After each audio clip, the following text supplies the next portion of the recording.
So tomorrow in London, we are ending the lockdown in this city. And we are going from a complete countrywide lockdown now into less of a lockdown, known as Tier 2 here in London, Tier 3 in many parts of the country, especially to our brothers and sisters up in the north. Which means, for all effective purposes, that we are still on lockdown. It's like we've been wearing a very tight pair of shoes around for months and months, and they've now allowed us to take off the tight shoes. And we're walking around saying, wow, look at this great comfort. Look at this incredible freedom we have. Although in a few weeks from now, we'll be asked to put on that tight pair of shoes again. And the problem is that you're going to be given even tighter pairs of shoes and even tighter pairs of shoes. And one day, you're not going to be able to put on those pairs of shoes that the government asks you to try to squeeze on your feet, even though it's really uncomfortable and it doesn't make any sense and you can't really walk right. But they're convincing you that you have to do it for your own health and safety and the safety of your community. Until one day you can't actually put them on, and then they'll say, we're going to have to chop off your feet to get them on. But, it's the only thing we can do, and it's at the interest of everyone, and the science shows that it's necessary because we've got to get these shoes on. And,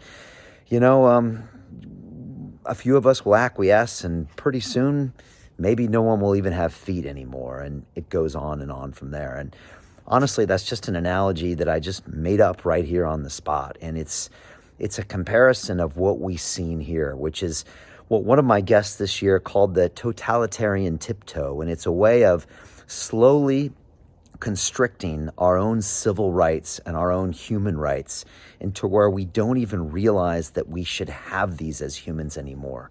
And that comes down to this concept of freedom. A lot of us in the West like to talk about how free we are, especially compared to places like China and North Korea and other nations. And we walk around proud that we have fought for these freedoms and that we are free. But if you look at what's happened in 2020, I don't see people that are free. I don't see you even given the choice. You're not allowed to spend your own money where you want to spend it.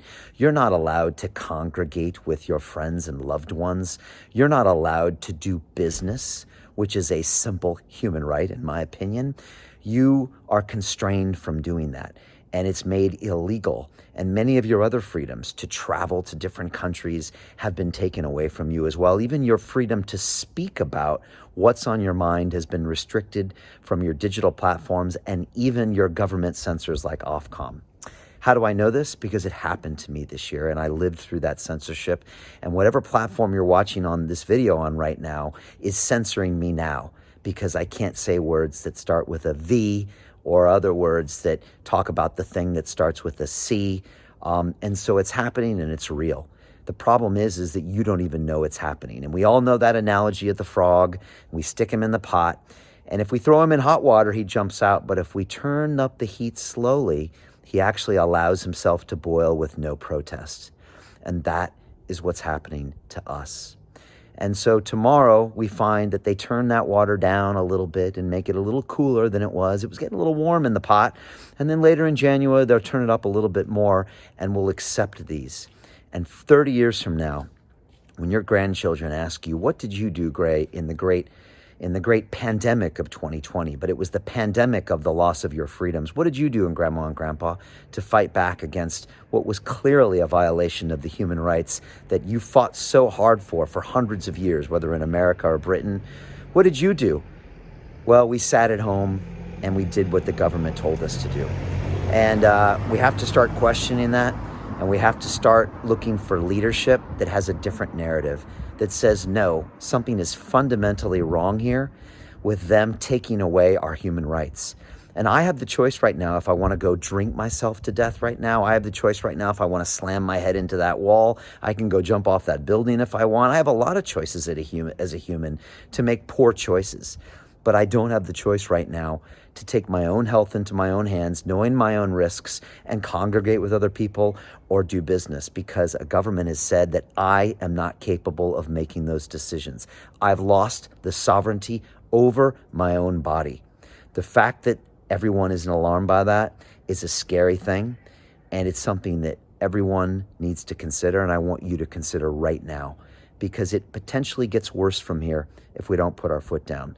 And when it comes to our digital platforms, I could talk your ear off about that, but that's why one of my policies, freedom of speech, and the legislation of digital freedom of speech is one of the ones as my platform for the next mayor of London.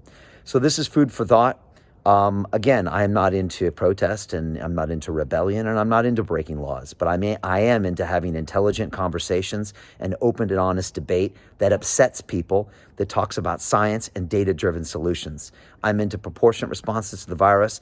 I'm into protecting the economy, and I'm into cost-benefit ratios and a concept of control versus elimination. We cannot eliminate this virus. We can only live with it. So let's find solutions now. Let's stop being ridiculous. Let's stop ruining ourselves, because right now it's ridiculous what's happening, and we're giving away our civil liberties and our human rights, and we're never going to get them back. So leave your comments below. I'm curious what you think, and this is just a public service message that your rights are being taken away, and we just need to wake up and realize that fact. So I appreciate you. Thank you for your thoughts below. I appreciate all the love and energy support I'm getting for this campaign. It means a lot to me. We're taking this very seriously. May 6th is the election. May 7th, we are moving into City Hall, and we are going to make changes with intelligence, science-based decisions, and we are going to give you your human rights back so you can make choices with your life. That is our plan. That's what we're going to do, and we look forward to you coming on this journey with us.